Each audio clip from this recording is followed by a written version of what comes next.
Assalamualaikum warahmatullahi wabarakatuh. Bertemu lagi dengan saya Doni Arisandi di channel Sharing Quran Media.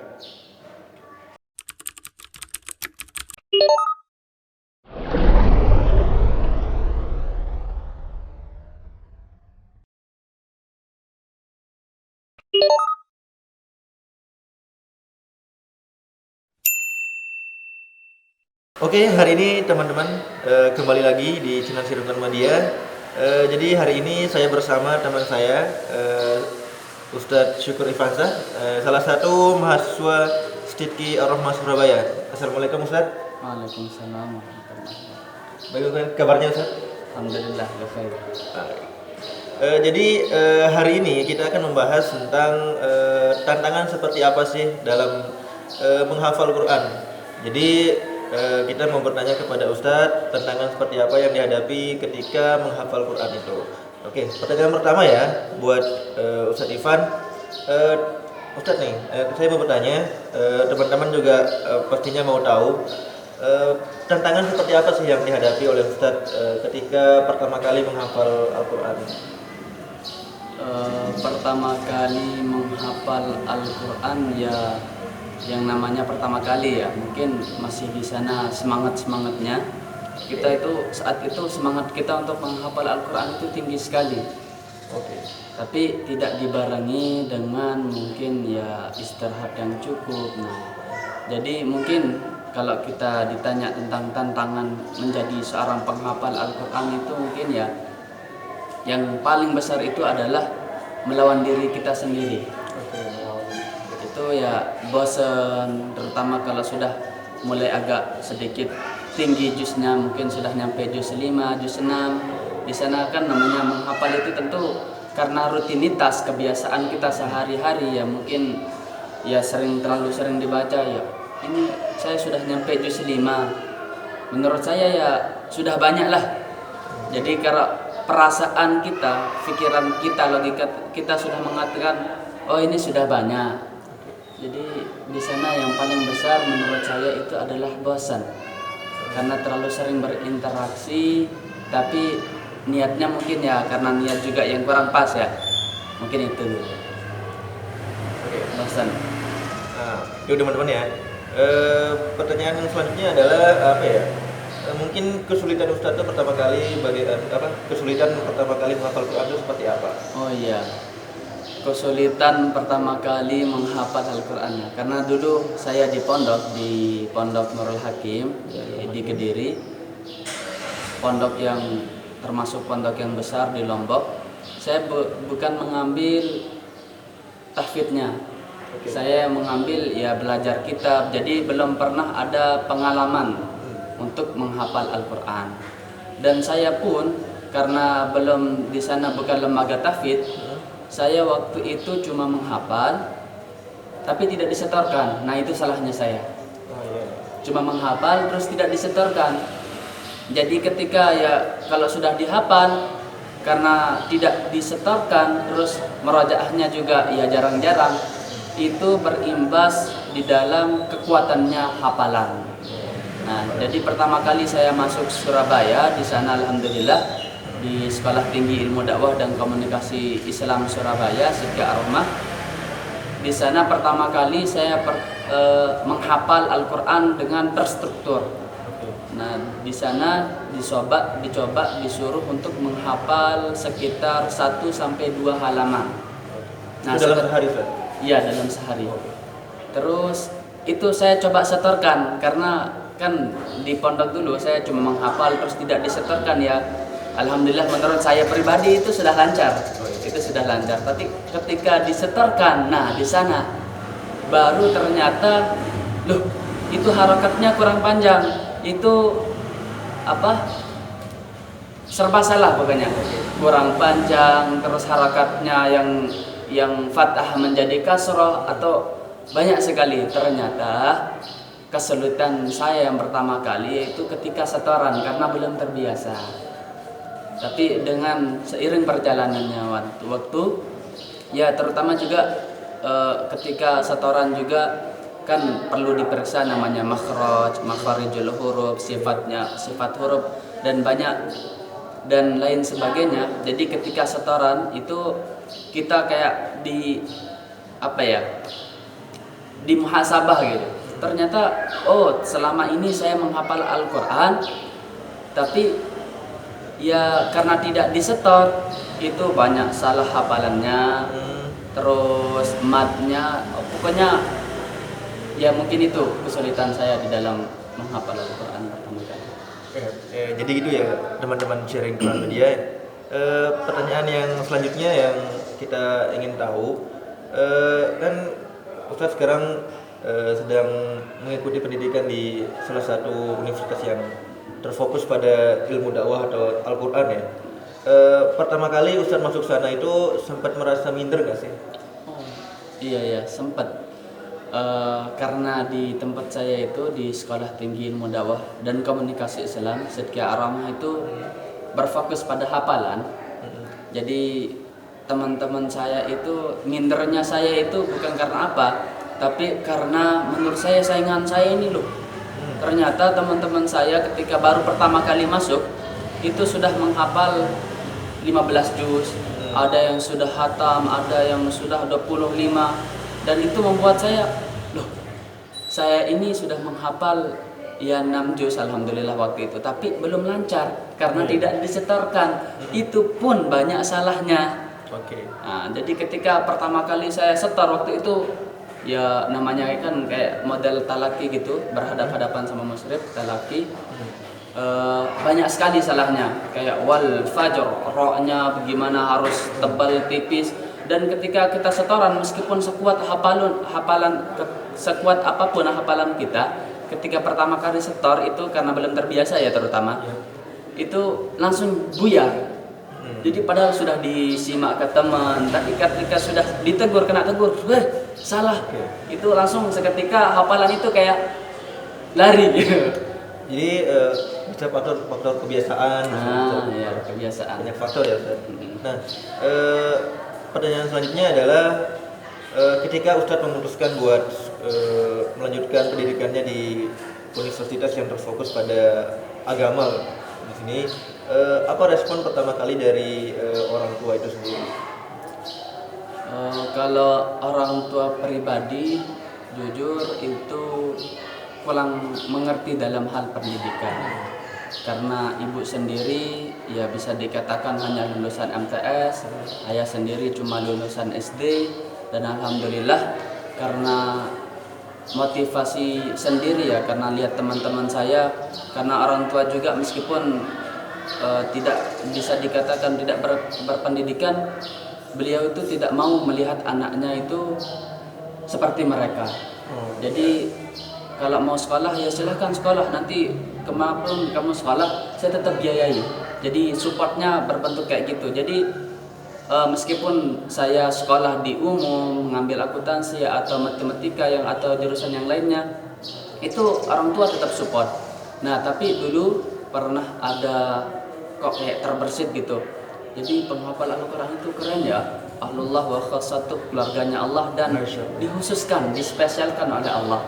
Jadi seperti kata Ustaz Adi Hidayat, meskipun cuma satu saja, harus ada satu di antara keluarga kita itu harus menjadi penghafal Al-Quran. Kenapa? Karena penghafal Al-Quran itu nanti kelak di akhirat nanti akan memberikan syafaat bagi keluarganya. Dan terutama saya termasuk keluarga tunggal ya. Saya anak tunggal, saya tidak memiliki apa-apa lagi untuk, ya mungkin kalau hanya sekedar wisuda menjadi anak yang berbakti kepada orang tua, menurut saya itu sudah banyak. Tapi berbakti ini perlu tingkatan yang paling tinggi, level yang paling tinggi itu menurut saya adalah memberikan mahkota di akhirat nanti.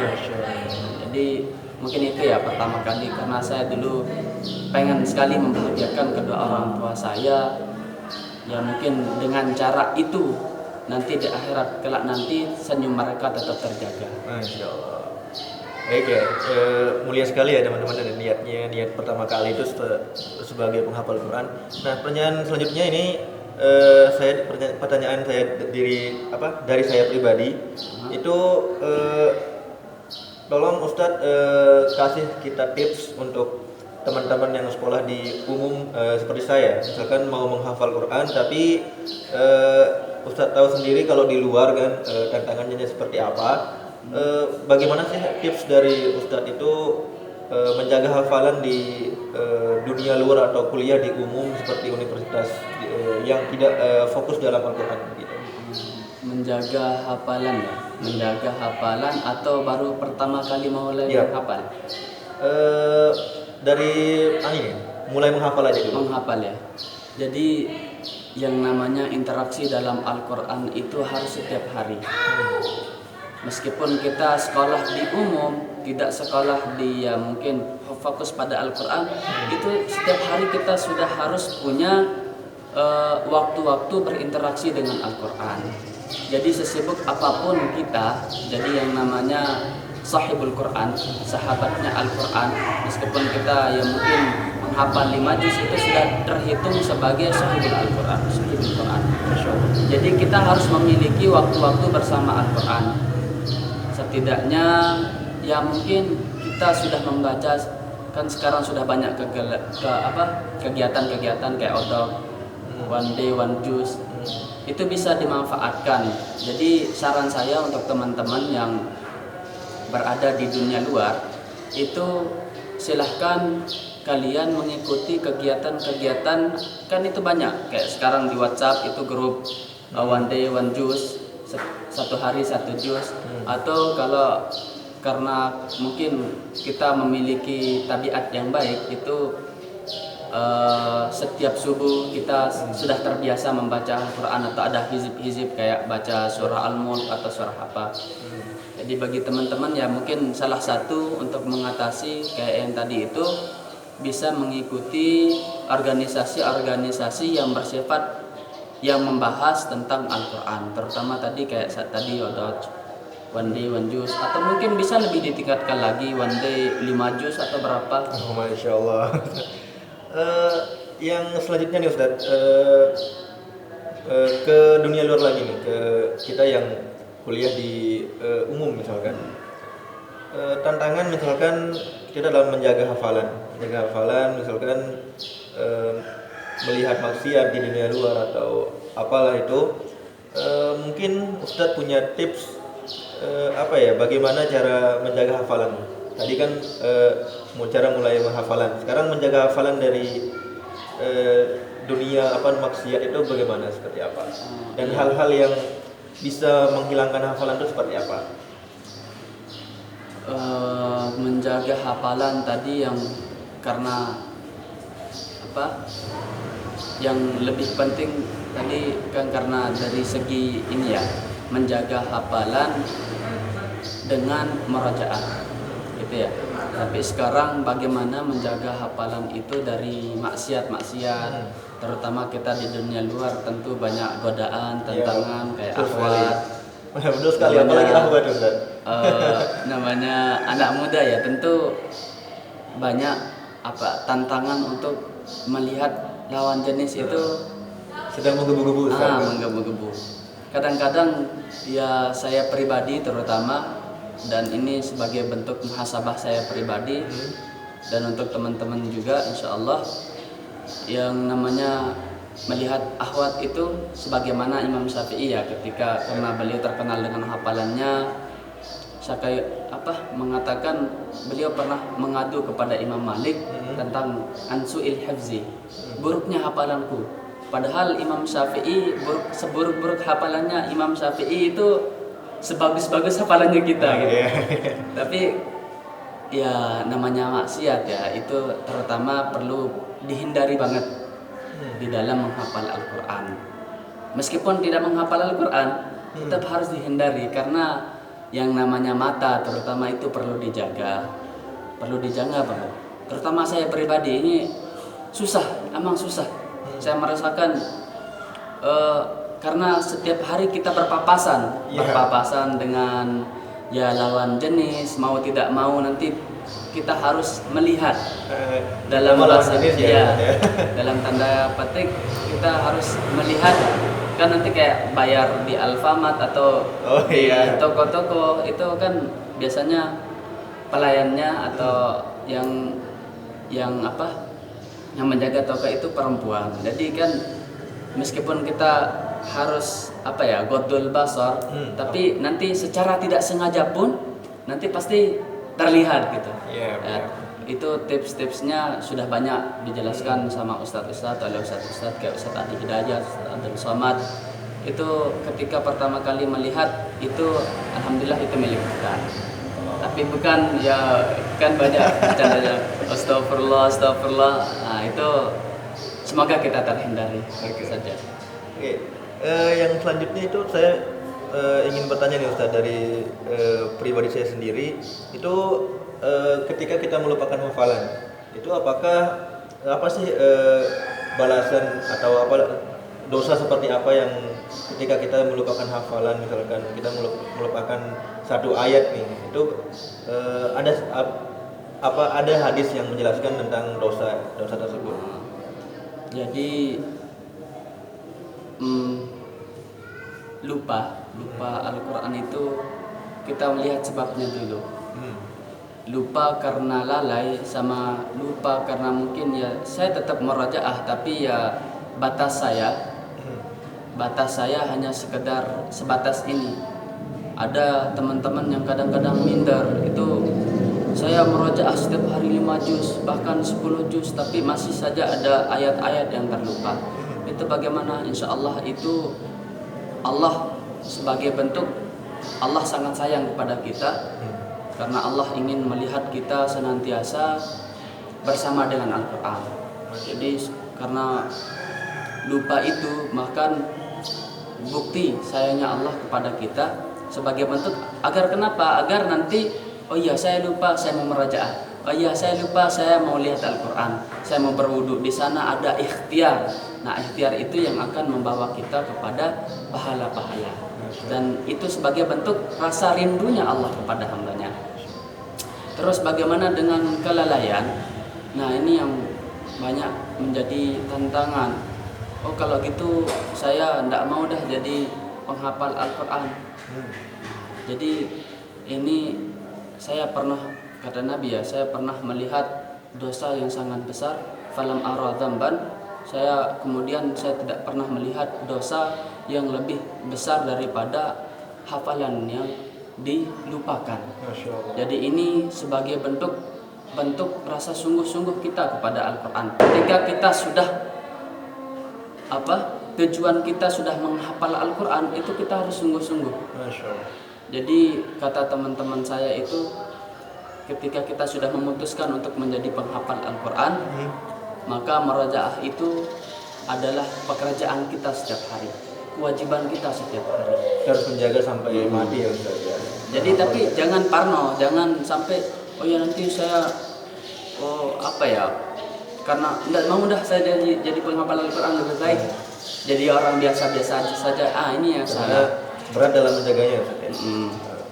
Insya Allah tetap nanti mungkin dengan perantara Al-Quran itu setidaknya itu yang menjaga kita. Oh ya saya ini penghafal Al-Quran. Setidaknya mungkin hafalannya ya mungkin tidak lancar, tapi setidaknya di dalam hati oh ya saya penghafal Al-Quran. Sebagai pengontrol diri lah. Pengontrol diri. Jadi sangat bagus. Oke Ustaz, ini sebagai pertanyaan atau bukan pertanyaan sih. Kita mau request nih Ustaz ke Ustaz, pesan-pesan yang ingin disampaikan oleh Ustaz kepada teman-teman kita yang mau menghafal Quran atau sudah menghafal Quran. Ustaz, saya minta dan kita semua ya minta pesan atau motivasi seperti apa yang ingin Ustaz sampaikan kepada teman-teman penghafal Quran. Baik. Bagi teman-teman yang dalam proses menghafal Al-Quran, tetap semangat karena seperti tadi yang saya katakan, tantangan dalam menghafal Al-Quran itu yang paling besar itu melawan diri sendiri, bosan. Ya mungkin di awal-awal kita semangat, kemudian di akhir-akhir itu banyak sekali godaan, ada tugas kampus, pokoknya kita harus yakin kita itu bisa. Jadi karena keyakinan itu kemudian kita perbaiki niat. Pokoknya saya harus bisa menghafal Al-Quran. Ya mungkin mentok di juz 2 25 atau juz 26 tidak apa-apa. Yang penting jangan sampai kita menyerah di dalam menghafal Al-Quran. Jangan sampai kemudian oh ini ayatnya susah, jadi saya tidak usah dah jadi penghafal Al-Quran. Tidak begitu. Justru dengan itu Allah ingin melihat kita ini sungguh-sungguh atau main-main jadi penghafal Al-Quran. Padahal Allah sudah janji walaqad yassarnal Qur'ana lidzikri fahal min muddakir, sampai 4 kali dikatakan, diulang-ulangi gitu. Walaqad, kemudian ada takkid yassarnal Qur'ana lidzikri, sudah banyak sekali, sudah bentuk takrir, pengulangan, kemudian bentuk taukidnya. Itu sebagai Allah ingin melihat loh, kita ini benar nggak sih jadi penghafal Al-Quran? Kalau benar ini nih, coba 1 halaman saja dikasih yang sujud atau 1 ayat saja.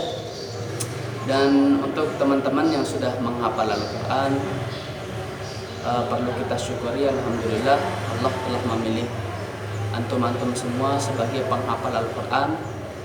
Pesan saya untuk diri saya pribadi dan untuk teman-teman sekalian, yang namanya cobaan itu ada 2.